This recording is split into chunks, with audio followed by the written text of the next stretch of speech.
धर्म स्नेही सत श्रद्धालु यहाँ पर उपस्थित आप सभी भव्यवर पुंडरीक पुण्यात्मा महानुभाव, आचार्य भगवान योगींद्र देव द्वारा विरचित ज्ञानांकुश ग्रंथ की वाचना में ध्यान के संबंध में देख रहे व्याख्यान चल रहा है।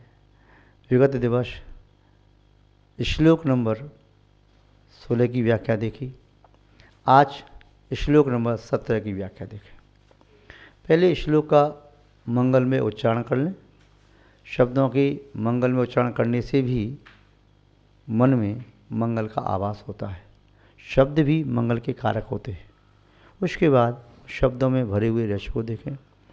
जैसे कोई बालक मिठाई के डिब्बे से परिचित है तो मिठाई का डिब्बा देख करके उसकी आंखों में चमक आ जाती है। कोई महिला जिसे साड़ी चाहिए तो साड़ी पैकेट में है, डिब्बे में पैक है, देख करके खुश हो जाती है। जैसे कोई और कन्या युवती आभूषणों के डिब्बे को देख करके, रत्न जड़ित आभूषण सुन के हैं, आभूषण नहीं देखा, डिब्बा देख लिया, विश्वास इसमें चीज़ रखी होगी, देख के प्रश्न हो जाता है। जैसे कोई व्यक्ति निर्धन है और जिसे कोई बड़ा पुरस्कार मिलने वाला है, वह पुरस्कार की गड्डी देख करके उसे देख करके खुश हो जाता है। या चेक भर दिया, चेक में साइन कर दिए राशि भर करके, तो ये पैसे हाथ में नहीं आए, देख के खुश हो जाता है। इसी प्रकार से एक धर्मात्मा, समदृष्टि, साधक या श्रवण श्रावक कोई भी है, उपासक आदि, वह जब देखता है कि ये शब्द धर्म के कारक हैं तो उन कारक शब्दों को मान करके, उन शब्दों को सुन करके भी उसे आनंद आता है।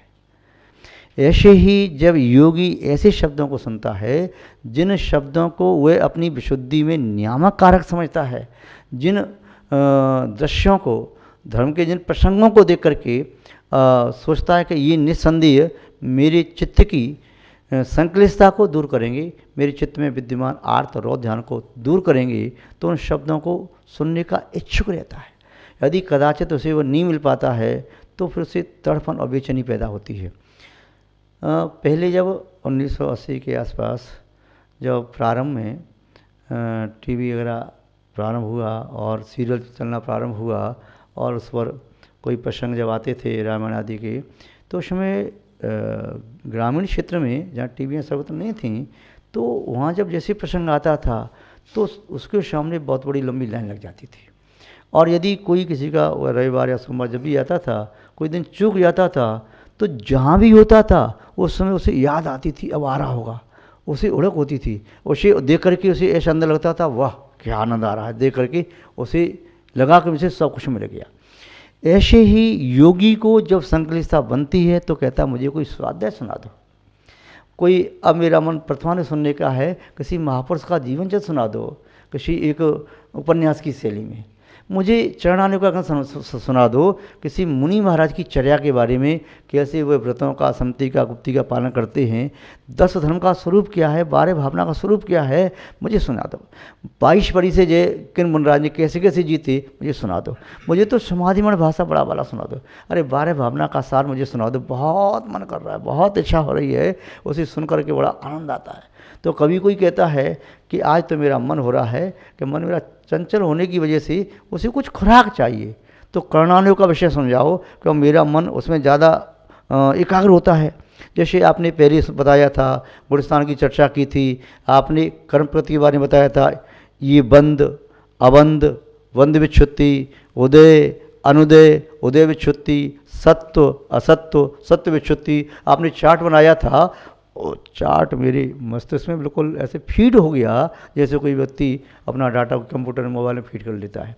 ऐसे ही कुछ चीज़ बताओ जिसमें कोई गणित जैसा समीकरण हो। गणित के सवाल मुझे बहुत अच्छे लगते हैं, तो उसे कर्णानुयोग से समझाया जाता है। उसका मन उस समय प्रथमानुयोग का नहीं कर रहा तो कर्णानुयोग सुना दो। अब कोई व्यक्ति कहता है, देखो भाई बहुत कर्णानुयोग की हमने चर्चा की, खूब पढ़ा, सुना, पढ़ाया, चरणानुयोग की चर्चा भी खूब हुई, प्रथमानुयोग से हम खूब आगे अभिभूत हुई। अब तो देखो हमारा अंत समय आ गया, अब तो हमें आप आत्मा के बारे में बताओ। कोई आध्यात्म ग्रंथ की चर्चा करो और जितना आध्यात्म गूढ़ रहस्य बता सकते हो बताओ। हमारी यहाँ कभी भी बंद हो सकती है। अभी हमें लड़ाई झगड़ा नहीं सुनना है, हमें कोई व्याकरण नहीं पढ़नी है, अभी ज्योतिष वास्तु नहीं पढ़नी है, आयुर्वेद नहीं पढ़ना है, अभी हमें और कोई विद्या नहीं सीखनी, हमें तो केवल संसार सागर से तरने की विद्या सीखनी है। जो व्यक्ति समुद्र में तैर रहा है, डूबने की कगार पर हो, तो बता, जल्दी बता, हाथ कैसे चलाऊं मैं, तो उसे वही ज़रूरी है। अभी उसे ये ज़रूरी नहीं है कि मैं कैसे चलूं।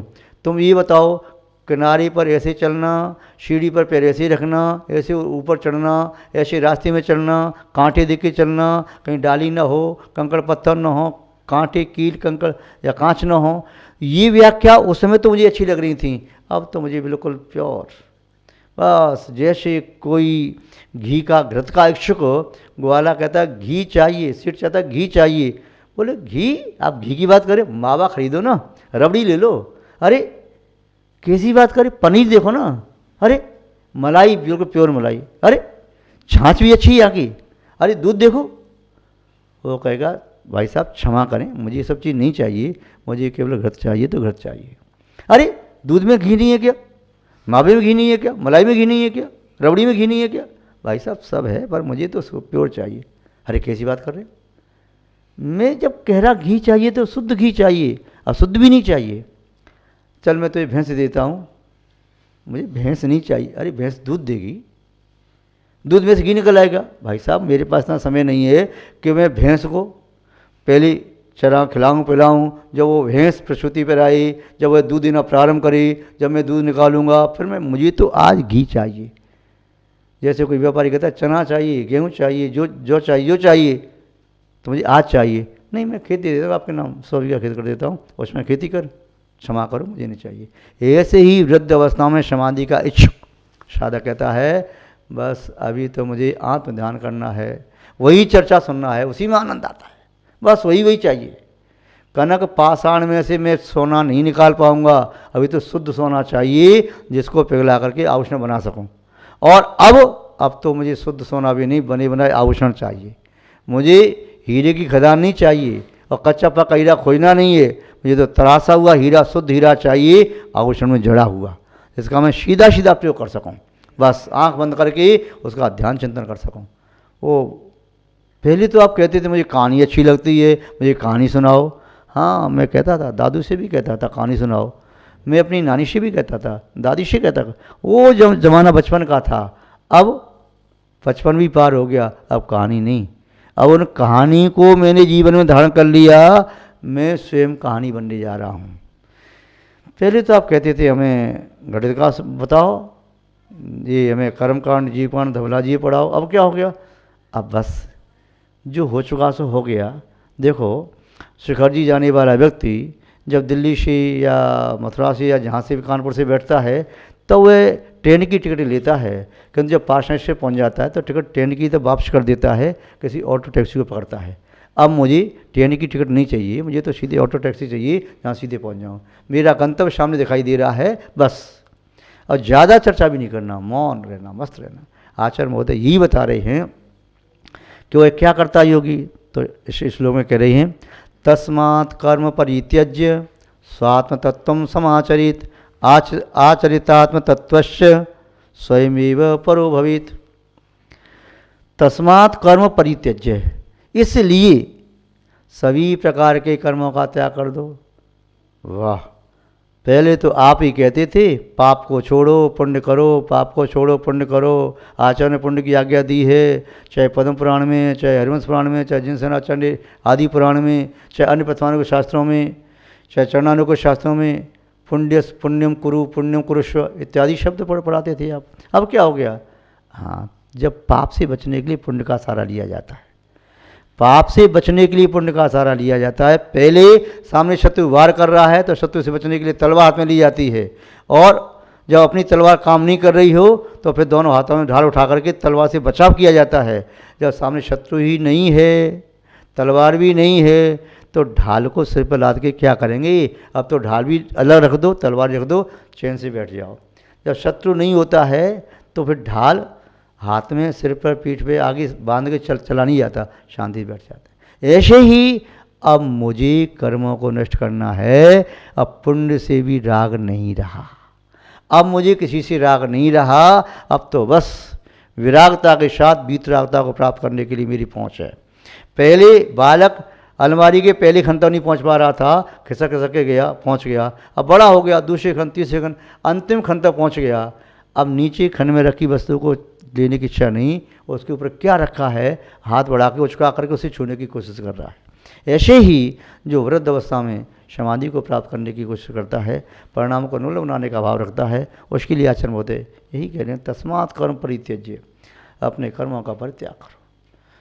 शुभ कर्म का, इसका भला हो जाए, इसका अच्छा हो जाए, बहुत किया दुनिया में। बुरा भी किया लोगों का, भला भी किया, बुरा करने का भाव भी रखा, भला करने का भाव भी रखा। जिसके प्रति मोह था, राग था, उसका खूब भला किया, अपना बुरा करके उनका भला करना चाहा। और जिसके प्रति द्वेष था तो अपना बुरा करके भी उसका बुरा किया, भला करके नहीं, अपना बुरा किया, पर उसका बुरा करने के लिए बुरा अपना पहले कर लिया, उसका भला करने के लिए भी अपना बुरा कर लिया। किंतु अब समझ आ गई कि पर का बुरा भला करने से मेरा भला नहीं होता, मेरा भला तो अपना भला करने से होता है, और उसमें ही पर का भला हो सकता है, पर का बुरा नहीं होता। इसलिए तस्मात् कर्म परित्यज्य, समस्त कर्मों को परित्याग कर देना चाहिए। स्वात्म तत्वम समाचरित, आत्म तत्व में आचरण करो, समीचीन आचरण, उत्कृष्ट आचरण, श्रेष्ठ आचरण। आत्मा को परमात्मा बनाने का उत्कृष्ट मार्ग क्या है? समत्व भाव में लीन हो जाना। बस समत्व में लीन हो गया, वही स्वात्म आचरण है, वही स्वरूपाचरण चारित्र है, वही आत्म ध्यान है, वही निश्चय से स्वाध्याय, प्रतिक्रमण, वंदना, स्तुति, भक्ति आदि सब वही है। वहाँ नहीं ठहर पा रहे हैं, मन यहाँ जा रहा है, तो पुण्य कार्य में लग जाओ। बस जब रत्नों का व्यापार कर सकती हो तो रत्नों का व्यापार करो, नहीं कर पाई तो सोने के व्यापार में लग जाओ। परंतु सोने का व्यापार तब मत करो जब रत्नों का व्यापार करने की सामर्थ्य हो। तो यहाँ बताया आचरितात्म तत्वस्य, आत्म तत्व का आचरण करें। आचरण करना चाहिए, क्योंकि यदि हीरे का व्यापारी जिसके पास पिता ने अकूत संपत्ति दी है, उसका हीरे का काम पहले से रहा है, अनुभवी है, सब जानता है, फिर भी उस व्यापार को छोड़ करके यदि भूसे का, घास का व्यापार करता है, लकड़ी का व्यापार करता है, तो उसका पिता तो सिर पकड़ के रोता है, अरे भाई मैंने तुझको जोड़ी बनाया है, घास खोदने वाला नहीं बनाया, मिट्टी बेचने वाला नहीं बनाया, मैंने तुझे भूसा बेचने वाला नहीं बनाया, अरे तू व्यापार करना हीरे का। ऐसे ही संभव है हमारे पूर्वज पूज्य महापुरुष हुए, तीर्थंकर आदि, सामान्य केवली आदि, गणधर परमेश्वर केवली, उन्होंने हमारे लिए दिया है, जिससे हम इन संहिताओं को पढ़ करके, इन डायरेक्शंस के निर्देशन के अनुसार हम हीरे का व्यापार कर सकें, अर्थात मोक्ष मार्ग पर बढ़ते हुए आत्म ध्यान करें। यदि हम नहीं कर पाते उसको, तो फिर उनके निर्देश व्यर्थ चले गए। शास्त्र में निर्देश हैं। छोटा व्यक्ति जिसको पहचान नहीं है हीरे की, तो उससे पहले कांच की पहचान कराई जाती है, फिर नकली हीरे की पहचान कराई जाती है, फिर असली हीरे तक पहुँचो, फिर और उसकी उत्कृष्ट क्वालिटी बताओ कि असली तो ये भी है, ये भी क्वालिटी में कितना अंतर है। तो ये फर्क तब देख पाएगा जब वहाँ तक पहुँच जाएगा। तो जितना उत्कृष्ट होकर के भी निकृष्ट कार्य करे तो उचित नहीं। महानुभाव आचार्य महोदय यहाँ जो बताना चाह रहे हैं, उनका एक ही प्रयोजन है कि यह जीव अपनी आत्मा में रमण करे। आत्मा में रमण करने वाला संसार में भ्रमण नहीं करता। आत्मा में रमण करने वाला तो निस्संदेह मुक्ति का वर्ण करता है। और आत्मा में रमण बिना चरण के होता नहीं, और चरण की प्राप्ति बिना मंगलाचरण के होती ही नहीं। मंगलाचरण से कर्ण विशुद्ध होते हैं। इसलिए जीवन में मंगलाचरण करो। जीवन में मंगलाचरण अपने कर्ण को सुधारने के लिए, परिणाम सुधारने के लिए करो, और फिर परिणाम सुधरते ही चरण की प्राप्ति, आचरण की प्राप्ति होगी। और आचरण की प्राप्ति हुई तब निस्संदेह आप स्वयं तरण बन जाओगे। स्वयं ही संसार सागर से पार होने में समर्थ हो जाओगे और दूसरे के सहारा भी बन जाओगे। तो यहाँ क्या बताया? आचरितात्म तत्व से, आत्म तत्व में आचरण करो। और फिर आचरण क्या करेगा? आचरण क्या करेगा? मुक्ति रमा से वर्ण कराएगा। आचरण ही क्या है? आत्मरमण। महानुभाव आगे आचार्य मोदी ने कहा यदि हम ऐसा करते गए तो क्या होगा फिर? स्वयं परो भवेत, आप स्वयं ही अपने आप परमात्मा बन जाओगे।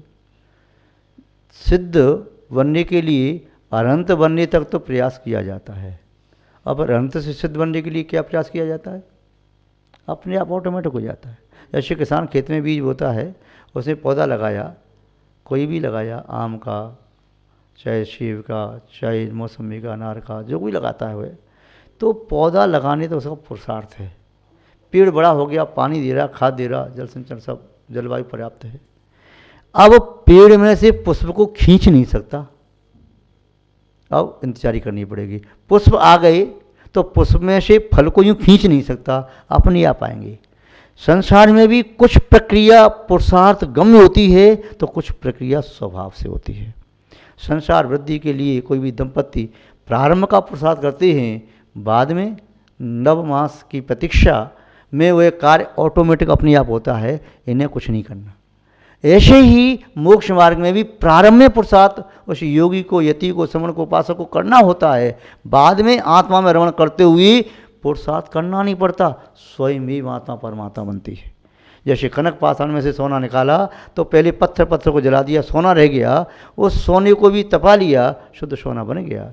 अब उसमें को कुछ करना नहीं है, तपाते तपाते अपने आप सोना शुद्ध निकल आएगा। अंधकार को नष्ट करने के लिए मोमबत्ती जलाई, अंधकार भाग गया, पुरस्कार प्रकाश को बुलाने के लिए अलग से कोई उपाय नहीं करना पड़ेगा। ऐसे ही कर्मों को नष्ट करने का प्रयास करो, परमात्म पद की प्राप्ति तो स्वयं अपने आप होती है। आप कर्मों को नष्ट कर दो, सिद्ध अवस्था अपने आप प्राप्त हो जाएगी, अलग से सिद्ध अवस्था प्राप्त करने का कोई प्रसाद नहीं करना पड़ेगा। तो महान भाव आचार्य मोदय कह रहे हैं स्वयं एव परो भवेत, ये आत्मा स्वयं ही परमात्मा बन जाती है। तो हम उस परमात्मा बनने के मार्ग पर बढ़ें, उसका उपाय यही है जो आचार्य मोदी ने बताया कि आत्मा में रमण करने की कला, और इसमें हम वहाँ तक पहुँच गए तो मुक्ति बन अपने आप होगा, आत्मा परमात्मा अपने आप बन जाएगी। ऐसा प्रयास और पुरुषार्थ हमें और आप सबको करना चाहिए। आज बस इतना ही पर्याप्त है, शेष विशेष चर्चा बाद में करना चाहिए। जय बोले श्री शांतनाथ भगवान की, परम पूज्य आचार्य गुरुदेव श्री विद्यानंद जी महाराज की, अहिंसा में विश्व धर्म की।